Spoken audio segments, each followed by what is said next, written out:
My name is Robert McCoy. I'm an architect. I have a Bachelor of Architecture from the University of California in Berkeley in 1963. Been licensed in California since about 1964. From about 1965 until about 1985, most of my experience has been in high-rise, multi-story steel buildings.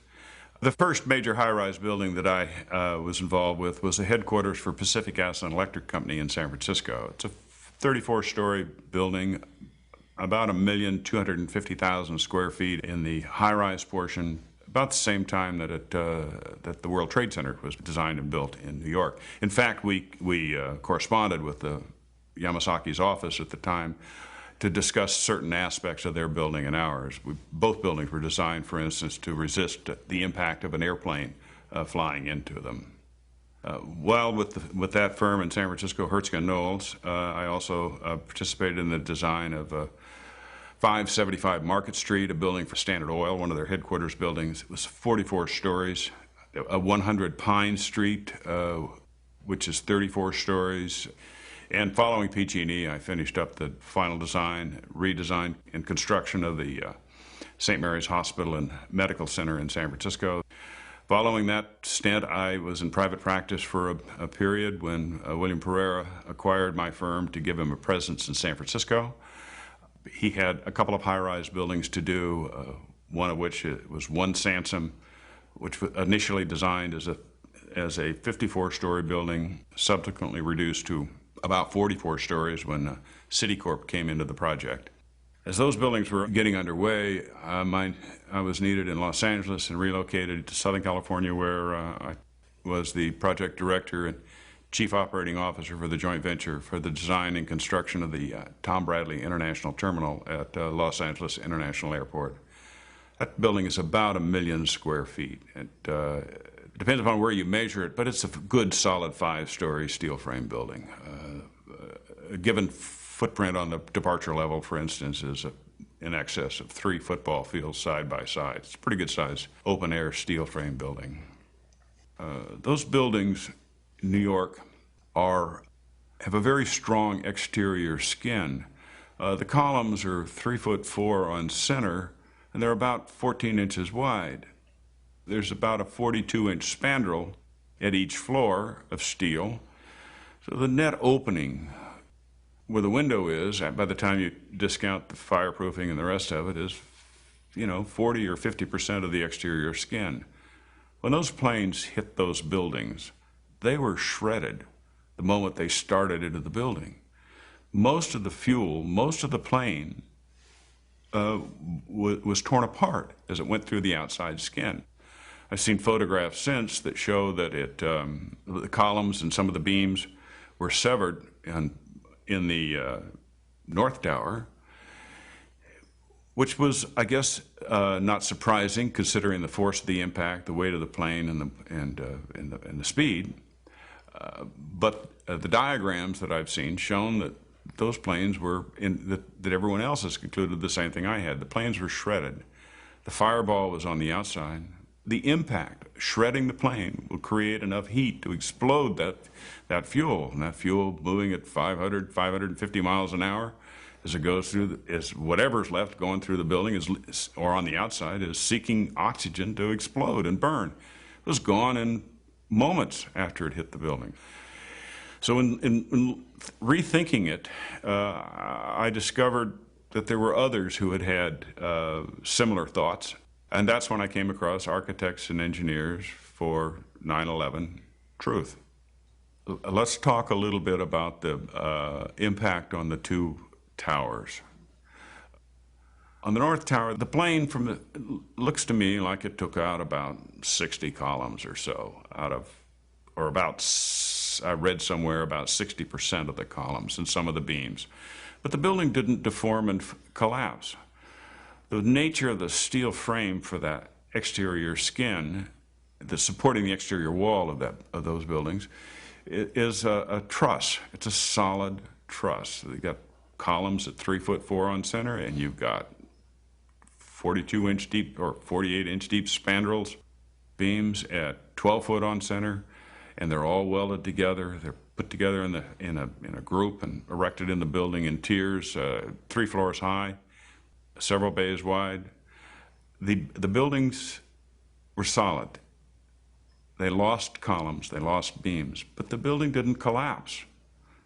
On the south tower, the building hit pretty well towards a corner and took out the columns along one wall, and it began to cave in, and the building, as we saw in the videos, the top leaned over and began to twist, and then before it started down. Now we have the mass of that building from up above coming down in strong, it's going to begin to impact the whole building as it comes, as everyone has described. But it's going to come down in a pancake fashion, in a staccato kind of a way, bang, bang, bang, bang, bang as it comes. It's not going to come as a smooth fall. You're going to see puffs of pulverizing concrete. Each time a series of floors hits another floor. I didn't see that. I saw billowing clouds of dust when I viewed the videos. Now keep in mind that the steel that's supporting this building in the middle is very strong. Those columns were probably 4 times as strong as they needed to be to support the dead weight above them. So now you have this building coming down in a staccato pancaking effect, or that's what we're led to believe, and the columns below just simply not there, not resisting it, not stopping it. And they came all the way to the ground. From what I understand, the buildings actually accelerated as they came down, meaning they were not getting resistance from these massive columns in the center of the core of this building. The core of this building was very heavy. True, it was a lot of holes, mostly holes, mostly voids, but it had beams in all directions, and it had columns on a fairly regular spacing, something on the order of magnitude of 33, 35 feet on center, some of them closer together than that. So it's accelerating as it's coming down. There's not meeting resistance from all of the columns, these massive columns inside the building. And when you get to the bottom of the building, they're huge columns, huge. Where were those columns? Why weren't they resisting and punching through the mass of the building coming down from above? Where were they? Let's go back again to the top of the building. Remember I mentioned that the top began to buckle over and twist.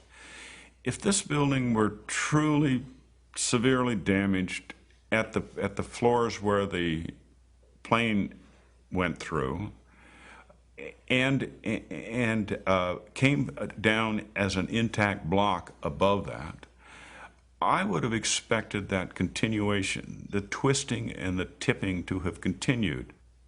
I really would have expected the top section to have continued to veer off in the direction it was headed. It would have gone over the edge and started down top first. That didn't happen.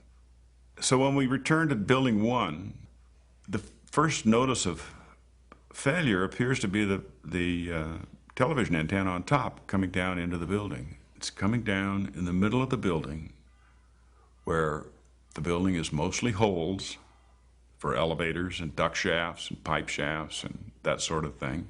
There's nothing in the middle of the building to burn. How did that steel soften enough to allow the television mast to sink almost straight down into the building, and then the building began to collapse? Next, when we talk about building 7, our building wasn't hit by a plane. We're told that there were fuel tanks to run emergency generators. The fuel wasn't according to the NIST study, wasn't a contributing factor to the collapse. Their theory is office furnishings. Well, the photos don't seem to show that the building was burning all over. The photos that I've seen seem to indicate that that there were isolated fires scattered around the building and not the whole building burning. This would have us to believe that these were was a typical office fire, scattered office fires, if you will, that brought this building down, that burned for a period of 6 hours or so. Typical office furnishings and isolated office furnishings would burn for 20, 30 minutes or so and spread over time and burn out in one area, begin to burn more in another area as the fire spread. In a building like this, it would have, for it to have burned 6 hours, it would have had to burn through quite a number of floors. It would have been visible on the outside of the fire, leapt from floor to floor going up, as it has been in other buildings, like First Interstate Tower and when it burned in Los Angeles. That doesn't seem to be the case with the Building 7. It appears in watching the videos that there were isolated fires on several floors, but they weren't leaping up the outside of the building. Once this building begins to break, and then it begins to fall with the speed of gravity, acceleration of gravity. The building is accelerating as it comes down. There's no resistance until the building gets down maybe halfway and finally is beginning to encounter maybe some of its own debris lower down in the building. But it still comes to the ground in a very short order. And when it's all finished, the outside walls from the lower floors are piled one on top of the other right in the middle of the building. You know, just like a house of cards if it were coming down. I find that a little hard to believe. If this building were to have collapsed due to fire, I would have expected it to behave much more like a fire in your fireplace. If you build a fire in your fireplace and you light it, as it burns and the heat begins to build, you'll get a localized failure here and then a localized failure there, and the logs will shift a little and shift around. And over time, all of the logs will become fully engulfed in flame, and you'll get hot in the middle, and they'll slowly burn themselves away until ultimately you get a total collapse. But the fire is fully engulfing and involving all of the wood that's left in the fireplace. Keep this in mind. That's wood burning in a fireplace, or wood burning in a wood frame building. It's not steel, which doesn't burn, especially steel that is covered in fireproofing. There's no indication that I've seen that indicates the fireproofing was removed from Building 7. Further, since the mid-'60s, I've tried to follow high-rise fires because they're something we worry a lot about as we design these buildings. And I'm not aware of any high-rise building that have come down as a result of fires. Even though we've had some of these fires have been much hotter, much longer lasting. I mean, the First Interstate fire was very hot in Los Angeles, as a high-rise fire goes. I can't remember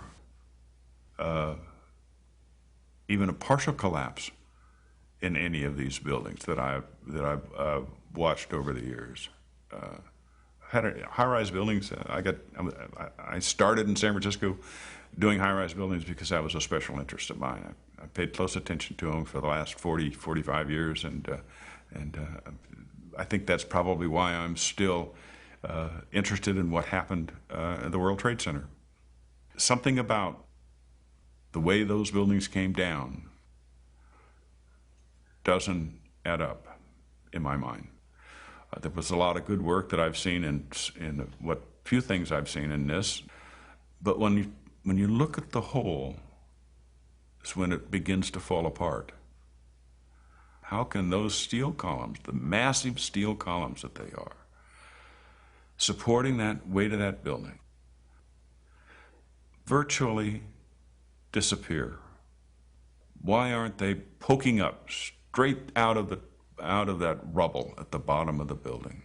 So what I'm looking for is a new investigation. There may be some, well, let's call it a new investigation where all of the original information and tests and hypotheses are re-examined, as well as the ones that have surfaced since, the new ones, including the allegations of controlled demolition. There have been a lot of published tests and reports on the possibility of controlled demolition of these buildings, and I think they should be carefully considered. I mean, at this point, let's wait, let's take the time to do it right and get the record right. I signed the petition for architects and engineers for 9/11 Truth because I felt it was an organization trying to get at the truth of what in fact actually happened, what brought those buildings down. I didn't feel, in looking at it and reading the information from the organization, that it was a conspiracy theory of advocating any conspiracy theory of any nature. I don't want to be involved in conspiracy theories. There are lots of them. They can go on. We can speculate on that forever. What we really need to know is how those buildings came down.